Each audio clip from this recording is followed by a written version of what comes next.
Treat Lounge. I'm so jealous. I'm so jealous. So you're on the Celebrity Apex. Yes, and I started my morning. We're in Belize today. I'm not getting off because I need to eventually do Belize as a land trip Okay. because it does have phenomenal snorkeling and the snorkeling that is here in Belize. Like I said, it's world renowned for different parts. It's a real top spot, but the spot where you need to be is on a different island off of Belize. Sure, sure. I'm like, I need to like come here because for those of you that have not been to Belize, we're from 30 to 45 minutes weather dependent. And I mean, Right. and today I know a couple excursions got canceled because of weather. And then if you were going to do the snorkeling, it'd be another hour each way to get up there. And I just had zero desire to spend almost 3 hours I just don't blame you. tendering I mean, today. look, So look. When you pick a good cruise ship, it is part of the destination. it is. It was so funny when I was in Eden last night. The couple next to us were talking to us, and they're like, "Oh, what excursion are you doing tomorrow?" I was like, "The spa." The spa, the spa. Well, guys, we buried our introduction. Sorry, I am Jason Poole. I'm a travel advisor with Cruise Planners.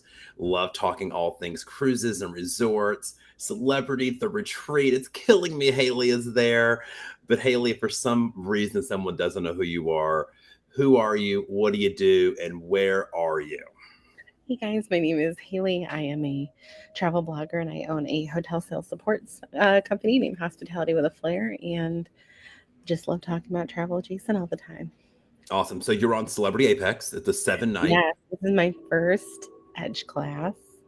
Mhm. It's not my first suite on Celebrity, but it's my first true retreat suite The experience. true retreat, right. So what do you I mean, what were your initial thoughts of the Apex? So I wasn't sure what to expect really initially, because even though you and a bunch of my other friends have been on these ships a few times, I've spent 80 nights on Edge Class. yeah, for me, it was, I didn't want to over research. Like, I truly wanted to experience this for the first time without, like, I Yeah, wanted a real fresh experience. And I think it aids to the idea that I'm really falling in love with lines that are doing a true sweet experience. I mean, even my sweet experience on Reflection was really great too. But like, I really like having the more intimate dining, the intimate pool deck area. I really like that more right. intimate experience. And, I was a little nervous getting on this ship too because we did a suite guarantee. So we ended up getting in a magic carpet suite, which, I'd kind of read that people weren't the biggest fan of. I love my room. The only like one negative I have about my room is I wish it was closer to the suite Right. location, but it's literally a walk down the hallway and up the elevator. Like, it's nothing What did I tell crazy. you? What did I tell you? A Magic Carpet Suite is better than every other non-suite room on the ship, right? My balcony is so big, and I It's think big. kind of the key too is getting one of the inner ones, not the two Mhm. on the outside. I have two loungers, two chairs, and Right. a small table on my balcony. That's how big Yeah, it is. I mean, that's a great point. I mean, I like the regular bathroom. I like the bathroom in the regular Sky Suites better, but if a balcony and loungers are important to you, then that Magic Carpet Sky Suite is it may be Mhm. the way to go. And honestly, I even love the bathroom. Like, the room is just so well done. It's very efficient. Like, I have been in bigger suites on other lines, and I would take this over that bigger suite. Wow. Like, I even Wow. made the comment to Jeff, like, we had a crown loft in Mhm. February, and the layout and storage I found is better in this room. Kelly Hopkin. Kelly Hopkin. So Like, I don't know that she did the layout, but I think part of it. But but I mean, the way they did like the bathroom, like having the little like vanity piece in there versus like, like when I do my hair and stuff and get ready, like versus out in the room, like I love it. No, thank you. No, so Josh asked a great question. So on Edge class ships, there are two types of sky suites. Well, actually, there's three. Some so there's sunset sky suites. So those are the aft facing. There's not very many of those. And then there's also like the regular Sky Suite, which you guys have seen me in a million times. And then there's a few, they call them magic carpet Sky Suites. So all the amenities are the same, all the retreat, everything is the same. It's just because they're at the magic carpet, and I think the magic carpet required like an actual real veranda, not an infinite veranda. They made some Sky Suites there. So the rooms have a slightly different configuration. They are less expensive, so they're a little bit more narrow, but they're longer. The bathroom's configured a little differently, but the balcony is significantly larger. Yeah, I'm going to be doing a full tour of mine for like YouTube, and I have an Instagram reel that I'll end up doing. But I mean, the balcony is massive, and when you have the two inner ones, you don't have like the orange slider on the side. Look, I have stayed in interior cabins in my previous life that I think are smaller than your balcony. You know, I'm very the balcony is huge. And guys, keep in mind, if you've never been on this, like, you know, magic carpet's not doing like rising tide all day. No, right. Great not, point. Like, great point. Having people stare in your room. Like they actually do not move going down. They were getting it ready. That was going down last night, and I was like, oh, that's kind of fun. We happened to see that, but I mean, I am obsessed with my room. Like I mean, what I've told you a million times, I would travel anywhere in the world for a year cruise in a Sky Suite. I mean, I love that room, and especially when I travel solo, I feel like I'm a king in that little studio suite, right? I feel like I'm a king. Well, I mean, like, you know, we've been on, you know, like other ships and whatnot. And like, you know, Jason at first took offense when I said that. I call it a studio suite because in hotel world, you know, if there's no separate room, right, we call it a studio suite. And at first, I know that you got upset with me when I said that. I was like, it's not a bad thing. It's just like, hey, the way that we work it, you know. And in theory, you wouldn't think that the closet and stuff is that different from a balcony room, you know. But just the way that this is organized, and typically, you know, like Jeff and I struggle because he hangs a lot of his clothes. And I'm like, I have dresses to hang, I have this to do. But it fits two people like perfectly. Like one Jason that overpacks. Yes, Jason and his 4 pieces of luggage. Yep. Anyways, all right, guys, let's dig into the news. The first one, I'm so excited. I don't think we're having slides today, so sorry, you'll have to just listen to us. The Bellagio in Las Vegas, you know, one of the most iconic and recognizable hotels on the Strip. The fountains, it's iconic. Movies have been made about the Bellagio. I mean, Ocean's 11, one of my favorite movies. Iconic. It has just announced it's a $110 million room and suite upgrade. They're starting this summer. And guys, some of these renderings of rooms look stunning. I applaud hotels. Just look, I mean, one knock about Vegas and some of the hotels are, unless it's a new property, the Aria, to a lesser extent, the Cosmo's been around for a while. You know, some of the properties are kind of dated. Like you and I said at the Venetian, cool property, but you know, the rooms were a little dated. Well, some hotels in different places, you and I have talked about this, get away with not having to upgrade as often because they're in such a high demand. Right. Yeah. Right. I mean, look, I mean, I agree. I mean, it looks beautiful. I mean, they're going with that light, actually kind of reminds me of the suites and the retreat, the light color gray, the marbles. It just looks beautiful. So I've been, next time I go to Vegas, I'm probably going to do Bellagio or Aria for, you know, the Hyatt tie-in. But no Cosmo? No. I want the Hyatt points, right? Yes, you do. I want the Hyatt points, right? Because of the MGM Hyatt partnership, right? So I need to stay at the Bellagio or Aria, right? Yeah, it's Aria. Yeah, But I probably stay at the Bellagio. I mean, it looks it's iconic. it's really iconic. Well, speaking of iconic, nice segue there, Haley.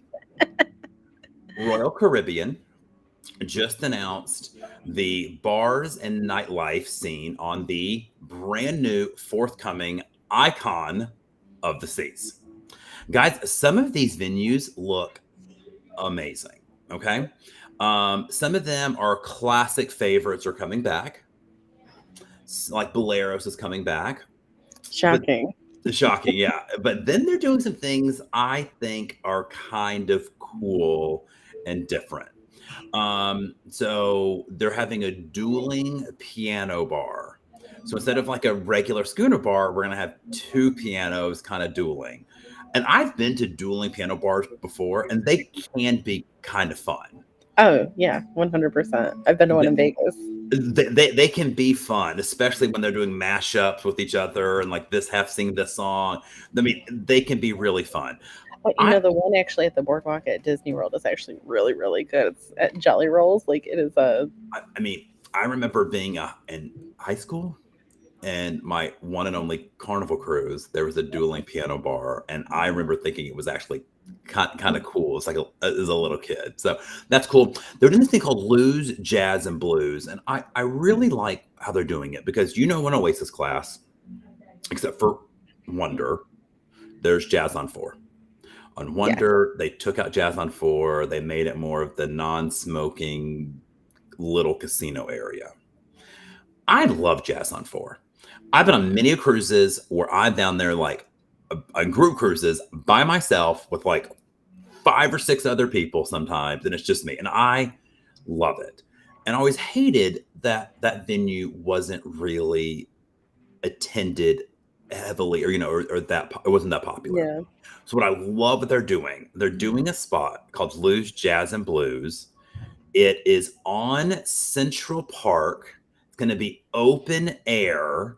So it's kind of have that like like New Orleans feel to it. So as you walk by, you're going to see the jazz Yeah, band. that's a good point because it's always been kind of like not hidden, but like Oh no, it's very hidden down there on like buried in Deck 4. So I love the idea of having like live jazz in Central Park. You walk by it and staying in Central Park where if you're ever wondering, like, I wonder where Jason is. They have a new bar in Central Park called Bubbles. So jazz and Bubbles in Central Park, like, guys, I'm pretty excited about this. Okay, like, I'm you know, pretty trade in for a Central Park balcony right above Bubbles, put a little lift in. right. Some stuff is returning. Music halls returning. Trellis Bar in Central Park is returning. The Attic, like kind of the adult only comedy show that's returning. There's some really great, like the 1400 lobby, but we could talk about it for a while. There's some really neat things. They're doing the thing called like overlook pods in the Aquadome.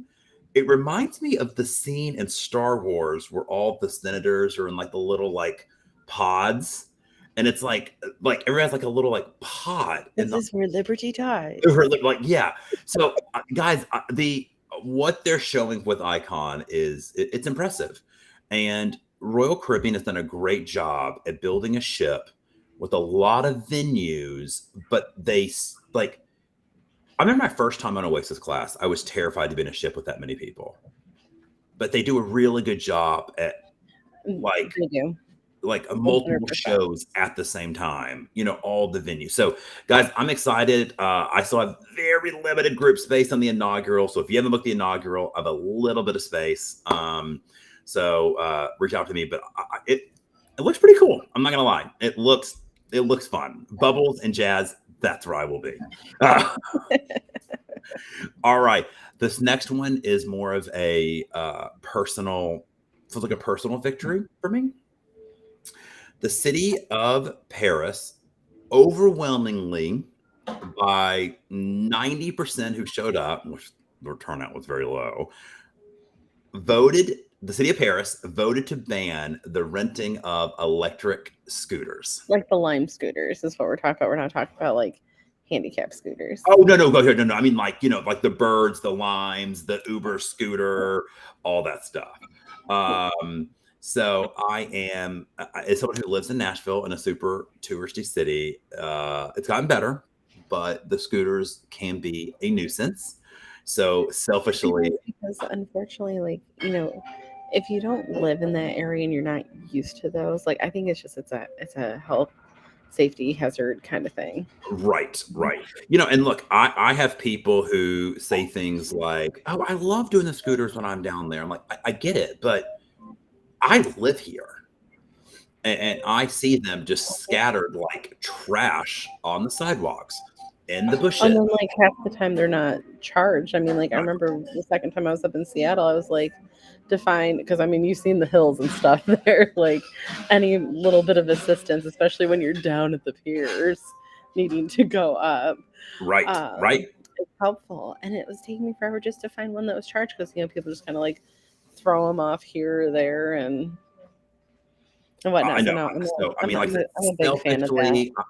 Selfishly, I kind of feel like a bit of a victory. So, but here's the thing, though. Like in Paris, the metro's really great. Like there's really good transportation options. right. Like I can almost like get on board with a city that doesn't have like a metro, like Nashville. having them.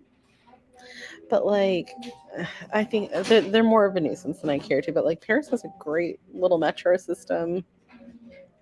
It's like a lot of I mean, like in London, you can get in the tube anywhere. It's easy. I mean, Yeah, and let's be honest, the French just love something to complain about. Just kidding. That is true. That is true. All right. So the FAA last week had a meeting with all of the airlines, the major airlines at least, and the FAA was really concerned about summer flight delays. Mm-hmm. Like, guys, we cannot repeat what we did last summer. If you don't remember, last summer it was chaos. So I applaud all the major airlines. So Delta, United, American, JetBlue. They are reducing up to 10% of the flights out of or into JFK and LaGuardia. So they haven't pulled them yet. They're going to pull them yet. You're probably going to notice if you have one of those flights, you've been bumped another time, yada, yada, yada. New York suffers with like those summer storms. Especially LaGuardia. Right. They just, I mean, look, I have been straight out. Remember when I was there for 3 days, right? Because of storms, right? Yeah. And you didn't have that luxury of being able to rent a car and just drive upstate. Right. Hey, you know what though? We got to stay at an Edition that I'd never been to. I snagged a great rate at the W, and I snuck in another Dear Hansen, so it was okay. It was okay. It happened for a reason. It happened for a reason. So I think this is really great. I'm glad that they're reducing the flights. I'm glad that we have like the FAA, who's, I mean, kind of holding the airlines a little bit more accountable. So, hopefully. Well, I mean, I think I've told you overall, the airlines get away with a lot more things than other parts of the travel industry. Like, yes, hotels can oversell and whatnot, but like a plane, hold on, save that for the question of the day. Put a pin in that. Put a pin in that. Put a pin. So I thought that was great news. Before we get to the question of the day, people have been asking me, Jason, I know you had a great time on Celebrity Flora. I know you are obsessed with the Galapagos. If you do not have the blue fitted buoy in this image, like... Oh, okay. Oh, you know what? Hold on. I can. Oh, I don't know where it is. Oh, here it is. So people have been asking, like, when are we going back? When is the group cruise? Guys, I sent an email out last night to some of the people who reached out to me personally. Guys, we are going back to Oh the God, this is Galapagos, February 2025. Okay. I guess I could take off the you tag. remind me of like that little boy in Guys, we are going back. I held a group. I already booked a few cabins last night on Celebrity Flora, February 2025. We're doing the 10-night like get package. on the floor. I'm trying to figure out how to make this work because that's over my break with Olivia, and I'm like, how can I coordinate this to be this? And I know. And you know, and guys, but before you even ask, I'm going to tell you right now, entry price for a cabin, two people, not per person, two people, you're looking at it's like $26,000. So, you and what does know, that include? Jason, kind of highlight that a little bit it too. includes a lot. The Galapagos is not Right. a cheap venture, but No, there's it a includes a lot of lot. exclusions there. It includes a lot. So it is once you get to Quito, you book flights to Quito. Celebrity does have an option for flights, but I kind of like booking flights separately. I think I'm going to do a better deal, but so I like to book flights separately. It's not expensive to get to Quito. It's just not. Transfers from the airport to the JW Marriott, 2 nights at the JW Marriott, a full day city tour, lunch, dinner provided, and then transfers back to the airport, flights from Quito, 2 hours to the islands, transfer to the Flora, 7 nights on the Flora, all food, excursions, And that Wi-Fi means like connectivity, multiple all included. excursions a day too, if you want. Right. I mean, I did 3 one day, right? And then it includes transfers back to the airport. It includes flights back to Quito, transfers to a hotel, and 1 night of hotel post stay, and then transfers back to the airport the next day. So basically, So make sure you like back out some of those figures because I've had some people even with the sailing. They're like, oh, we must be in a different tax bracket because it was like almost $6,000. I'm like, that's 2 drink packages, that's 2 Wi-Fi, that's 2 foodie, and I had $1,400 of onboard credit. right. I mean, the flights alone to the islands back and forth, all the food, all the excursions. I mean, when you go to Santa Cruz and see what these tour companies are charging for like daily like tours and excursions, like it's expensive. I mean, don't get me wrong. I mean, I'm not saying this is a cheap trip, right? It's a good value For what it is. for what it is. So I'm super excited. Deposits refundable, $1,800. People are wanting to do some payment plans. The final payment's not due until October of next year. Yeah. So I'm just super excited. Going back, I'm doing inner loop this time. So last time I did outer loop, I'm gonna do inner loop. So it's a little warmer, a little bit more of the flora and the fauna. So I'm excited to see the inner stops versus the outer for something kind of different. So excited. I'm working on getting the website built. It should be up today, but I'm super excited. So going back. Get to Okay. it. Question of the day. I saw an article on this and I was curious what you think. As 2 travel professionals, what could the travel industry do better?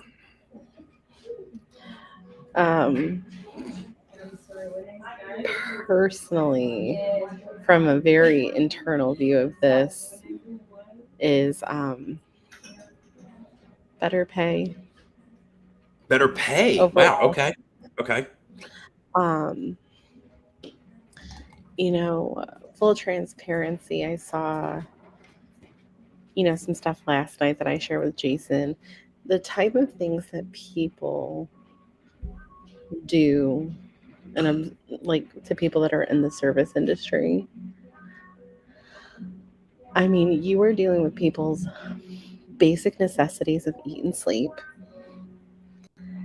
and something very precious, which is that bit of income that they're using for joy, that expendable income. That already kind of sets tempers and dispositions at a certain high. And I mean, and a lot of times, especially your frontline staff, they're your first and last experience that somebody has at your hotel, on your cruise, wherever, your flight attendants, fine, whatnot. And they hold so much power. And a lot of times they're at the mercy of having to navigate situations that they did not create.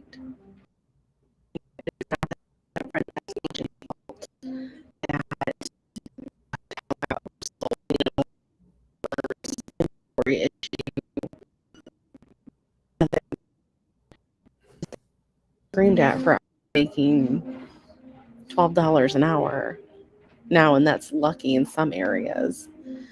I mean, at the time when I worked Yeah, front desk, right. it was like $8.50 an hour. Like, and I see the rates. Like one of my hotels, like in Nashville, just beat their 2019 March. And 2019 was one of the best years in the hotel industry. Yep. Just beat that Yep. revenue here. So you're charging more money, you're getting the rates, but it's not trickling down. I full transparency, my husband kind of yells at me sometimes because he doesn't think I take enough money for myself at times with my hotel company. But I'm like, man, without these people, though, I don't have that big picture. So, Right. that pay structure and the amount of hours they are expected for people to work because the job hiring situation's so bad. I think pay is a big one. I'll get off my soapbox on that now. No, I know you're great. I think one thing the travel industry could do better is have more professionals. Yes. Oh my God. I was telling you that, yeah, we were talking about this last night. I've met so many people on board that booked with travel agents and just awful experience. Like, was never explained the difference between like what the always included beverage packages versus premium. Because, the couple next to us, they were never kind of told about the retreat or the Right. difference in drink package. They didn't even know. He's like, I would have gladly upgraded to a premium drink package. Like, that's more of what I drink. No, so I deal with this all the time. People are hesitant to use my services as, the travel advisor because they've had bad experiences with past travel advisors. Look, it doesn't take a lot to become a travel advisor. It doesn't. There's No. no formal degree required. There's no formal certificate. You just buy a franchise, basically, like someone like Cruise Planners or Dream Vacations, Cruises, any of those companies, right?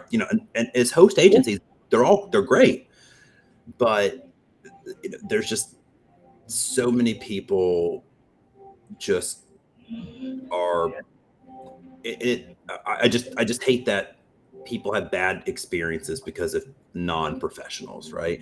And I don't mean that just in a travel advisor sense. I mean, that's where I see it most, kind of firsthand. Oh, I deal with it all the time. Like, when I'm selling our, remote sales service, they're like, oh, I've done it before. Because, there's a couple companies that have been Mhm. doing it longer and they just had a terrible experience. And it's like, no. Like, Right. it's all a little different. Even what I said to the people last night, I'm like, it isn't necessarily maybe that your travel advisor is a bad one, but if they don't understand a product, they're telling you what the cliff notes is, which is, somewhere maybe deep in their training, that they got an overview. They clearly haven't cruised celebrity. Like, that's where you have to vet and ask those questions. Like, you've had somebody come to you, maybe I want an African safari. You're like, I can put this together. I haven't done one. Oh, right.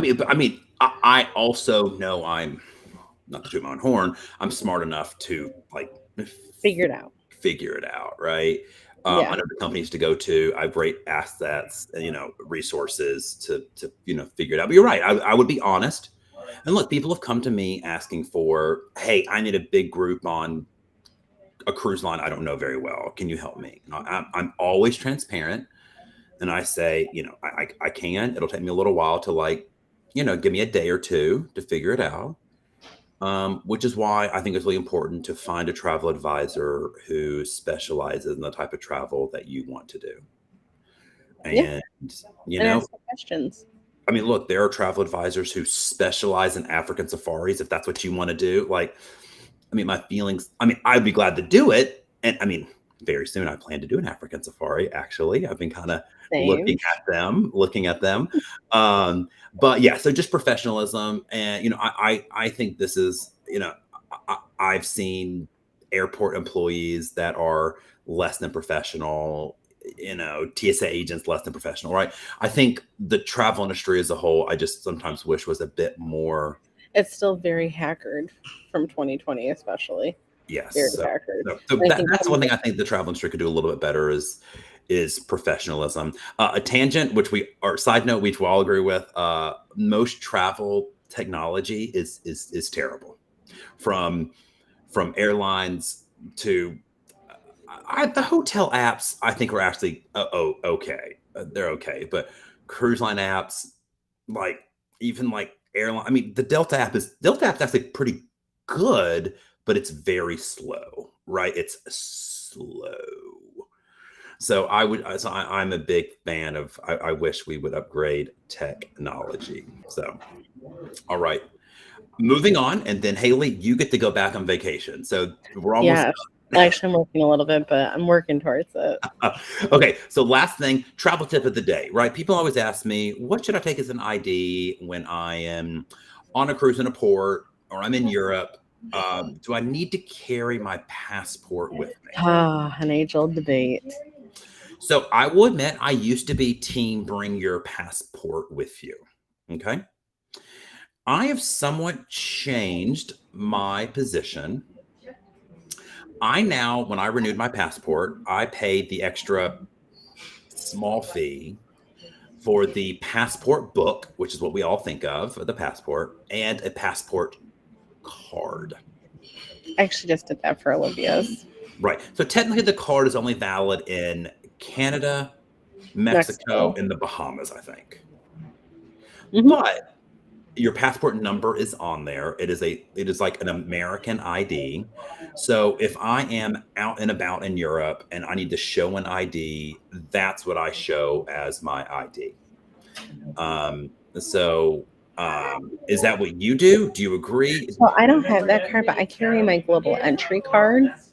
Okay. I mean, that's the same kind of idea. The same-ish kind of thing. I'm like, you can find me at that point in time. Because to get one of those, I believe you have to have a passport, if I remember correctly. Yeah, you can't have global entry without a passport. Yeah. So I'm just like, and honestly, I use that as my airport ID now. I kind of just have it like stays in my wallet. I don't know why. I just hand them my passport when I drop off the bag. Sorry if you're going to hear an announcement. Well, you know what? On that note, Haley, have a great time on the Apex, and see you later.